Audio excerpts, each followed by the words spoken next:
back to Bloom. We're finding ways to help you fight fatigue, and that includes what you eat. Did you know eating smaller portions and choosing minimally processed foods and whole foods may help you reduce fatigue? Your body runs off what you feed it, and the best way to get the most energy from your food is to make sure you're giving yourself the best foods possible.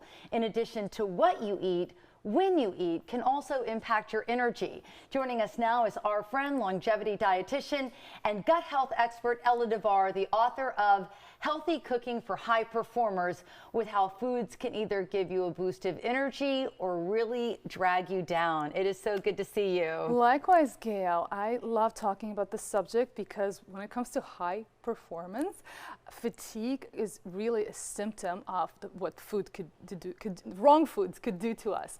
And nutrition is fundamental for our energy levels, and metabolism, which is the biochemical processes responsible for breaking down the foods and giving us energy, depends on the foods that we eat. And in the case of fatigue and brain fog, if you experience it right after eating food, that could be a symptom of food sensitivity and intolerance, specifically gluten food intolerance.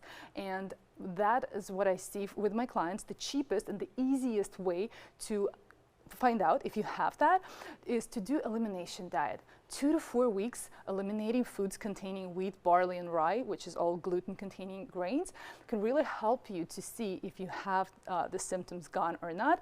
Or what I do is the food sensitivity and intolerance blood panel to really diagnose clients if they have that or not. Now, if someone's really dealing with issues, to your point, the blood panel might be the best idea, but depending upon what you're testing for, a lot of times that's the food sensitivity intolerance right. panel. That's a very specific one that only functional medicine practitioner or dietitians can do. Yeah. Right, and depending upon how many tests that you're getting, it can really range in price. A lot of times you do have to pay out of pocket. I chose to do what you first mentioned, which was the elimination. Yes. It's a lot easier than you might think to cut these things out of your diet. You just have to put your mind into it, and like I said, within 2 weeks people experience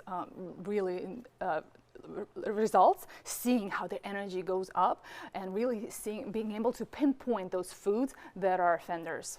Yeah, because that's the big problem. A lot of people confuse food allergies with food intolerance, and that's what sneaks up on you. That's what your body's just not good at digesting. It maybe is triggering some unwanted inflammation. The difference in antibody that it's triggering. If you have a food allergy, you know right away because the symptoms occur as soon as you eat the food. But food symptoms and intolerances, those are different antibodies, IgG and IgE, and what they do is the symptoms could be not as immediate, and they could show up a day or 24 48 hours later, and that really piles up if you continue eating foods that don't love you back, as I say. Yeah, and a lot of times we think that we're eating healthy, but actually some of the healthy foods that we're grabbing are processed foods. Yeah. And you've taught me over the years of how to make these amazing smoothies, which is what I do. It's very difficult for me to find time to sit down and eat a meal here at work. So I am, putting in my fruits, my vegetables, I get everything ready. I blend it in the morning and I just put it in the refrigerator in our office, the little mini fridge that we have.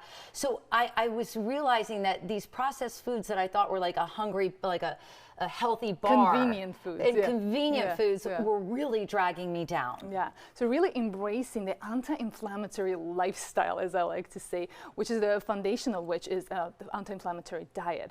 Making sure that throughout the day you give yourself an opportunity to eat vegetables, like you said, colorful, antioxidant-rich vegetables, berries, omega-3 fatty acids, and optimal intake of protein, which is rich in essential nutrients like iron and B vitamins, which is required for us to have, the optimal levels of thyroid hormones and neurotransmitters and, lean body mass, which is, the key to having energy levels throughout the day. And you talk about nutrients that we should be on the lookout for, like iron, vitamin B, omega-3, vitamin C, magnesium. These are all things that can help us fight fatigue. Exactly. Making sure that your diet is balanced and you know what your body needs, what your hormones are made out of. And they're very often, most of them are made of fats and protein. So eliminating those foods from your diet could be the issue. That's what we see. The research shows that most of the vegans and vegetarian diets that are not balanced very well, they're very low in vitamin D, omega-3s, and B group of the vitamins. So when you wrote your book and you started, becoming a longevity dietitian, it is for busy people that don't like to spend a lot of time in the kitchen. And yeah, you like are. me, exactly. Yes. So you don't have to be a master chef to create meals that are good for you. But like you see, most of the recipes that I make are 5 minutes long because, look, I make all of my meals myself. And if I were to cook for more than 10 or 15 minutes with the cleaning, I'll be in the kitchen all day. Right. I don't like to do that. So really learning the basics, the foundation, all of the anti-inflammatory foods that are functional, that are efficient, that your body needs and loves them, and that love your body back, and making sure that you include them at every meal is the key. Ella, thank you so much for joining us. Likewise, thank you. All right, we're going to share this story on bloomtampabay.com.